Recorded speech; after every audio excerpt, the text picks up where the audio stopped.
जय हिंद दोस्तों, welcome to edutainment bye हर्ष। तो कैसे हैं आप लोग? उम्मीद करता हूं सभी लोग ठीक ठाक होंगे और सबकी पढ़ाई बढ़िया चल रही होगी। सभी लोग हंसते रहिए, मुस्कुराते रहिए और इसी तरह हमारे चैनल के साथ जुड़े रहिए। दोस्तों, जैसा कि हम लोग इंडियन ज्योग्राफी में मानसून पढ़ रहे थे, जी हाँ, भारत में मानसून कब प्रवेश करता है और भारत के किन किन क्षेत्रों में बारिश होती है, बंगाल की खाड़ी की शाखा कहाँ पर बारिश कराती है, कहाँ पर अरब सागरीय शाखा बारिश कराती है, इन सभी चीज़ों को हमने डिटेल से कल की क्लास में पढ़ लिया है। आज की क्लास में हम उसी मानसून को फिर से पढ़ेंगे और ये देखेंगे कि हमारा मानसून जो गया था अब वो वापस लौटेगा। क्यों? क्योंकि सूरज की स्थिति बदलेगी। आपको बताया था कि मानसून बरसने के लिए तीन कंडीशन यानी तीन फैक्टर बहुत इंपॉर्टेंट है। पहला पर्वतों की स्थिति, दूसरा सूर्य की स्थिति, पृथ्वी पर किस समय सूर्य की स्थिति कहां पर है, और तीसरी पवनों की दिशा, ठीक है, हवाओं की दिशा। ये तीन फैक्टर ही मानसून को बरसाने का काम करते हैं। मानसून से बारिश कहां पर होगी, यही तीन फैक्टर बताते हैं। तो कल की क्लास में हमने ये देख लिया था कि हमारा मानसून भारत में प्रवेश कर चुका था और बारिश करा चुका था। सबसे ज्यादा बारिश कहां करा रहा था? तो मासिनराम में। सबसे कम बारिश कहां करा रहा था? तो लद्दाख में। सबसे दो चरणों में बारिश कहां करा रहा था? तो दिल्ली में। सबसे पहले बारिश कहां करा रहा था? तो मालाबार तट पर। ठीक है, इन सभी चीजों को हमने डिटेल में पढ़ लिया था।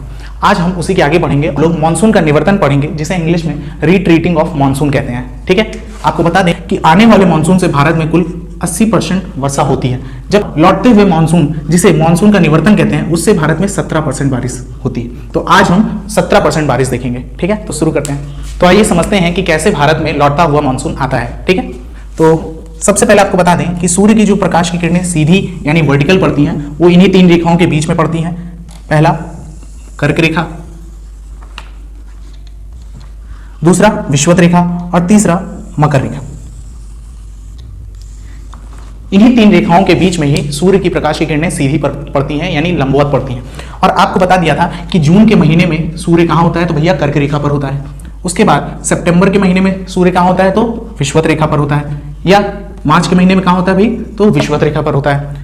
साथ ही साथ दिसंबर के महीने में कहां होता है? तो मकर रेखा पर होता है। इतनी बात तो हमने कल की क्लास में भी जान ली थी और आपको बता दिया था इन्हीं तीन रेखाओं के बीच में सूर्य की मुख्य प्रकाश की किरणें गति करती रहती हैं। अब आपको बता दें कि अगर आपको मानसून का लौटना समझना है यानी मानसून का निवर्तन समझना है, तो सबसे पहले आपको यह पता होना चाहिए कि मानसून भारत में आया ही क्यों था।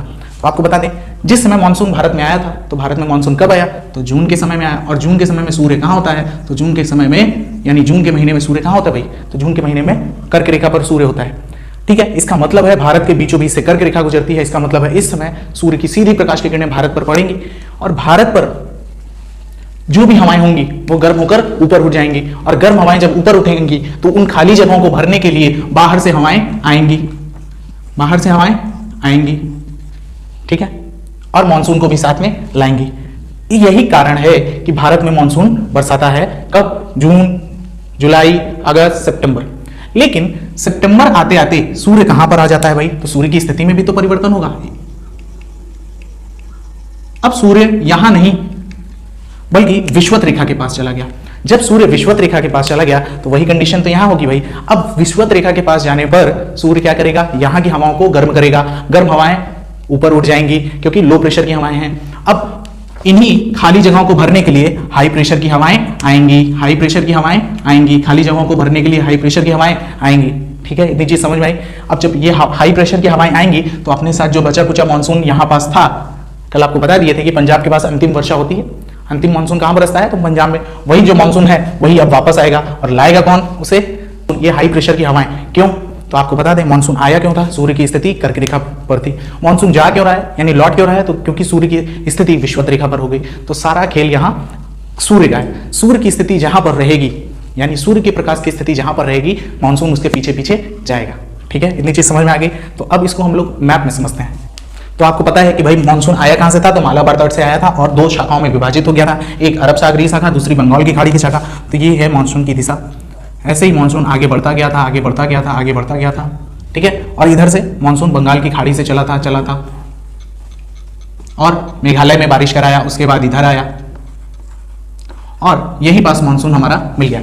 यानी अरब सागरीय शाखा और बंगाल की खाड़ी की शाखा आपस में मिल गई और अंतिम में पंजाब में वर्षा करा दिए थे। लेकिन ये होते होते मानसून बरसते बरसते समय भी आगे बढ़ा और समय जून से आगे बढ़कर कहां चला गया भाई? जून से जुलाई आ गई, जुलाई से अगस्त आया, अगस्त से सितंबर आया और सितंबर आते आते सूर्य की स्थिति बदल गई। सूर्य कहां पहुंच गया? विषुवत रेखा पर पहुंच गया। इसका मतलब अब विषुवत रेखा के क्षेत्र की हवाएं गर्म होंगी और गर्म हवाएं ऊपर की ओर उठ जाएंगी। तब हाई प्रेशर की हवाएं उन खाली जगहों को भरने के लिए जाएंगी। ठीक है, और जैसे ही वो हाई प्रेशर की हवाएं जाती हैं उन खाली जगहों को भरने, तो अपने साथ यहाँ जो मानसून बचा है इसको भी लेकर जाती हैं। अब जो ये मानसून है ये उसी रास्ते से, जिस रास्ते से आया था उसी रास्ते से जाएगा। लेकिन आपको भी पता है कि अब इस मानसून में पानी बरसाने की क्षमता बहुत कम है, क्योंकि इसने 3 महीने में खूब पानी बरसा दिया है भारत में। ठीक है, अब देखिए यही मानसून जिस रास्ते से आया था, अब अरब सागरी मानसून जिस रास्ते से आया था उसी रास्ते से वापस जाएगा। और आपको बता दें, जब अरब सागरी मानसून आया था तो उसे क्या यहाँ रुकावट हुई थी? क्या अरावली ने उसे रोका था? नहीं रोका था। क्यों नहीं रोका था? क्योंकि अरावली अरब सागरी मानसून से क्या था? समानांतर था, और समानांतर होने के कारण इसने मानसून को रोका ही नहीं। तो क्या जाते समय भी रोकेगा? नहीं रोकेगा। इसका मतलब है अरब सागरी मानसून खाली चला जाएगा। अब आता है ये बंगाल की खाड़ी की शाखा वाला मानसून। ये क्या करेगा? यहां पास एक पहाड़ी है झारखंड में, झारखंड के सिर पर एक पहाड़ी है। ठीक है, क्या नाम है उसका? तो राजमहल। ठीक है, किस जिले में है? साहेबगंज जिला। ठीक है, झारखंड में एक जिला है साहेबगंज जिला, वहां पर है कौन? राजमहल की पहाड़ी। राजमहल की पहाड़ी क्या करेगी? अब की बार ट्विस्ट आ देगी। क्यों? क्योंकि जब मानसून को हाई प्रेशर की हवाएं वापस लौटाएंगे तो ये सीधे चला जाना चाहिए, लेकिन राजमहल पहाड़ी होने के कारण ये उससे टकराएगा, और टकराने के बाद ये अपनी दिशा में बदलाव लाएगा, यानी दिशा परिवर्तित हो जाएगी, और दिशा बदलने के कारण अब ये उड़ीसा के ऊपर से जाएगा। ठीक है, लेकिन इसमें क्या पानी की मात्रा है? नहीं है। वर्षा कराने की मात्रा है ही नहीं, इसमें वर्षा कराने की क्षमता है ही नहीं, तो क्या वर्षा कराएगा? नहीं, केवल और केवल आंधी उठाएगा। लोग बस ऐसे देखेंगे बादल जा रहा है, लेकिन पानी बरसाएगा? नहीं बरसाएगा, तो केवल और केवल चक्रवात आएगा। ठीक है, तो लौटते हुए मानसून से बारिश होगी क्या उड़ीसा में? नहीं होगी। क्या आएगा? चक्रवात। तो क्वेश्चन पूछेगा आपसे, लौटते हुए मानसून से क्या आता है? उड़ीसा में चक्रवात आता है, बारिश नहीं होती। फिर ये मानसून आगे बढ़ेगा और ये आंध्र प्रदेश में भी चक्रवात ही लाएगा। क्यों? क्योंकि पानी की मात्रा नहीं है। लेकिन जरा गौर करिए, आंध्र प्रदेश जो ये राज्य है ये अंदर की ओर धंसा हुआ है, और यहां देखिए कुछ बादल तो बने ही होंगे। उन बादलों को ये हाई प्रेशर की हवाएं ले जाएंगी, और यहां पास पूर्वी घाट पर्वत है, वहां टकरा जाएंगे, और जब ये बादल टकरा जाते हैं तो आंध्र प्रदेश में चक्रवात के साथ साथ बारिश भी हो जाती है। तो क्वेश्चन पूछेगा, लौटते हुए मानसून से वह कौन सा राज्य है जहां बारिश के साथ साथ चक्रवात आता है, यानी चक्रवात के साथ साथ बारिश होती है? तो आंध्र प्रदेश। केवल चक्रवात आता है उड़ीसा में, तूफान आंधी कहां आएगा? उड़ीसा में आएगा। बारिश कहां हो जाएगी? आंध्र प्रदेश में। चक्रवात भी आएगा आंध्र प्रदेश में। अब ये मानसून आगे बढ़ेगा, और आपको बताए थे यहाँ कार्डेमम, अन्नामलाई, नीलगिरी और ये पश्चिमी घाट। अब देखिए ये मानसून फिर आगे बढ़ेगा, और इस बार टकराएगा किससे? तो पश्चिमी घाट से टकराएगा, लेकिन इस बार वृष्टि छाया में कौन आ जाएगा? केरल। और बारिश कहां होगी? तमिलनाडु में। ठीक है, तो लौटते हुए मानसून से बारिश कहां होती है? तमिलनाडु में होती है। लौटते हुए मानसून से बारिश कहां होती है? तमिलनाडु में होती है, और इस बार वृष्टि छाया में कौन आ जाता है? केरल। आने वाले मानसून से सबसे पहले बारिश कहां होती है? तो केरल में। अच्छा, आने वाले मानसून से सबसे पहले किस तट पर बारिश होती है? तो मालाबार तट में। उसी तरह क्वेश्चन पूछेगा आपसे कि लौटते हुए मानसून से सबसे अंतिम में वर्षा कहां होती है, किस तट पर होती है? तो कोरोमंडल तट। ठीक है, तमिलनाडु के तट का नाम क्या है? कोरोमंडल तट। ये आपको पढ़ा दिया है जब बंदरगाह पढ़ा रहे थे। ठीक है, अब आपको समझ में आ गया इस तट का नाम क्या है? कोरोमंडल तट। तो भाई लौटते हुए मानसून से वर्षा किन किन राज्यों में होगी? तो आंध्र प्रदेश और तमिलनाडु। चक्रवात कहां पर आएगा? तो ओडिशा और आंध्र प्रदेश। ठीक है, कितने परसेंट वर्षा होगी? केवल और केवल 17%, क्योंकि इसमें आपको पता है कि पानी की मात्रा बची नहीं है, क्योंकि जब मानसून आया था तभी खूब 3 महीने खूब बारिश करा दिया है। थोड़ी बहुत जो बची थी वो लौटते मानसून से हो जाती है। अब आपको बता दें कि इस लौटते हुए मानसून को, यानी रिट्रीटिंग ऑफ मानसून को विंटर मानसून क्यों बोलते हैं? विंटर मानसून इसलिए बोलते हैं, यानी शीतकालीन मानसून इसलिए बोलते हैं क्योंकि भाई सितंबर में तो ये आया था, और पूरे भारत में कब फैल जाता है? तो ये 15 अक्टूबर तक फैल जाता है, और लगभग रहता कब तक है? तो दिसंबर तक रहता है। देखिए, जब ये तमिलनाडु या आंध्र प्रदेश में बारिश कराएगा तो कौन सा समय चल रहा होगा? कौन सा महीना चल रहा होगा? दिसंबर का। इसलिए ये मानसून को विंटर मानसून बोला जाता है, यानी लौटते हुए मानसून को हम विंटर मानसून भी बोल सकते हैं। जो कल हमने पढ़ा था आने वाला मानसून, यानी ऑनसेट ऑफ मानसून, उसको समर मानसून बोलते हैं। ठीक है, यानी ग्रीष्मकालीन मानसून। भाई कब बारिश होती है आने वाले मानसून से? गर्मी के मौसम में होती है। गर्मी का जब सीजन चल रहा होता है तो उसी में जून, जुलाई, अगस्त, सितंबर क्या चल रही होती है? गर्मी। उसी में क्या होती है? बारिश होती है। ठीक है, तो उसे समर मानसून बोला जाता है, और इसे विंटर मानसून बोला जाता है। ठीक है भाई, तो 80% वर्षा हमने देख ली किसमें? तो समर मानसून में। विंटर मानसून से 17% बारिश हो गई। इसकी दिशा भी देख लेते हैं, ये मानसून आया किधर से था। ठीक है, तो ये देखिए भाई, दिख रहा होगा, ज्यादा चमक तो नहीं रहा। देखिए इसकी दिशा किधर थी? ऐसे थी, यानी ये थी इसकी दिशा। ठीक है, ये क्या दिशा है भाई? तो ये है ईस्ट, ये है नॉर्थ। नॉर्थ ईस्ट, उत्तर पूर्व। तो लौटते मानसून की दिशा क्या होती है? उत्तर पूर्व। लौटते मानसून की दिशा उत्तर पूर्व। लौटते मानसून की दिशा उत्तर पूर्व। आने वाले मानसून की दिशा दक्षिण पश्चिम। और लौटते मानसून की दिशा उत्तर पूर्व। ठीक है भाई। तो हमने टोटल 97% वर्षा करा दी। 80% वर्षा हमारी किससे हो गई भाई? तो साउथ वेस्ट मानसून से हो गई। 17% बारिश हमारी किससे हो गई भाई? तो नॉर्थ ईस्ट मानसून से। बचा कौन? 3% बारिश। आइए उसे भी समझ लेते हैं, लेकिन उसे समझने के लिए हमें वर्ल्ड मैप का सहारा लेना पड़ेगा। तो अब हम लोग देखेंगे कि भारत में 3% वर्षा कहाँ से होती है। तो आपको पता है ये रही हमारी पृथ्वी। पूरी पृथ्वी के मध्य में एक सागर है जिसका नाम है भूमध्य सागर, इंग्लिश में मेडिटेरियन सी। भूमध्य सागर। भूमध्य सागर में क्या होता है कि कुछ बादल बनते हैं, वेपराइजेशन होता है, तो कुछ बादल बनते हैं, ठीक है, जिसे हम लोग पश्चिमी विक्षोभ बोलते हैं, यानी वेस्टर्न डिस्टर्बेंस बोलते हैं, ठीक है। और इन्हें बहा कर लाता है कौन? तो एक हवा चलती है यहाँ पर जिसे कहा जाता है जेट स्ट्रीम, ठीक है। हवा चलती है जिसका नाम है जेट स्ट्रीम। इसका नाम जेट स्ट्रीम क्यों है? क्योंकि ये भाई हवाई जहाज की स्पीड से भी तेज है, ठीक है। इतनी तेज हवा बहती है और भूमध्य सागर में जो वाष्पीकरण हुआ है इसे पश्चिमी विक्षोभ कहा जाता है। पश्चिम की दिशा में, भारत से किस दिशा में? पश्चिम की दिशा में, ठीक है। तो जो हलचल होती है उसे पश्चिमी विक्षोभ कहते हैं। इसे बहा कर लाता है कौन? Jet stream. और देखिए अब ये सीधा डायरेक्शन है किसके पास? भारत। आपको दिख रहा है कि नहीं? ये रहा हमारा भारत,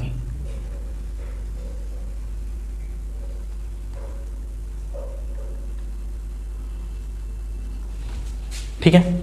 अब इसकी नजर किधर है? भारत में। अब ये भारत में आएगा और बहुत तेजी के साथ आता है, ठीक है। अब ये भारत में बरसाएगा, यही 3% बरसाएगा। किधर से आता है? तो भूमध्य सागर से उत्पन्न होती है पश्चिमी विक्षोभ, जिन्हें लाती कौन है? तो जेट स्ट्रीम, आंधी लाती है। और कहां लगी? भारत की ओर। अब हम लोग इंडिया के नक्शे पर समझ लेंगे इसको। तो देखिए अब जो भारत में 3% पश्चिमी विक्षोभ से मानसून आएगा वो किधर से आता है? तो भूमध्य सागर से आता है। भूमध्य सागर में कौन सा हलचल उत्पन्न होता है? तो पश्चिमी विक्षोभ। उसे बहाकर कौन लाएगा? तो जेट स्ट्रीम, आंधी। अब वो लाती है और लाकर सीधा भारत में आने वाला होता है। लेकिन भारत से ही पहले पाकिस्तान और अफगानिस्तान की सीमा में एक बहुत बड़ी पर्वत श्रृंखला है जिसका नाम है हिंदू कुश। कौन सी पर्वत श्रृंखला? हिंदू कुश पर्वत श्रृंखला। अब आप थोड़ा इमेजिन कर लीजिए कि जेट स्ट्रीम आ रही है और उसे जेट स्ट्रीम आ रही है और क्या ला रही है? वेस्टर्न डिस्टर्बेंस, और मॉनसून को ला रही है। लेकिन वो भारत में आने से पहले कहां बरस जाता है भाई? अफगानिस्तान में। क्यों? क्योंकि हिंदू कुश पर्वत है। हिंदू कुश पर्वत से जब मानसून टकराएगा तो बारिश किधर करा देगा? अफगानिस्तान में। और ये होगा कब? तो ये आपको बता दे, दिसंबर तक तो यही रहता है और ये आएगा जनवरी में, ठीक है। वेस्टर्न डिस्टर्बेंस कब आएगा? भारत में जनवरी में आएगा। लेकिन आने से पहले कौन रोक लिया? तो हिंदू कुश पर्वत रोक लिया। हिंदू कुश पर्वत से बारिश कहाँ होगी टकराने के बाद? तो अफगानिस्तान में होगी। बचा कुचा जो मानसून होता है वो अब आएगा भारत की ओर। अब भारत के लिए थोड़ा सा ठीक चीज है, अब आएगा और ये सबसे पहले बारिश कराएगा पंजाब में, उसके बाद थोड़ी बारिश कराएगा हरियाणा में, उसके बाद थोड़ी और कम बारिश कराएगा उत्तर प्रदेश में, और पूर्वांचल पहुंचते पहुंचते कहां? पूर्वांचल यानी बिहार और उत्तर प्रदेश के पूर्वी भाग पर पहुंचते पहुंचते ये खत्म हो जाएगा, बिल्कुल ओस की तरह रहेगा।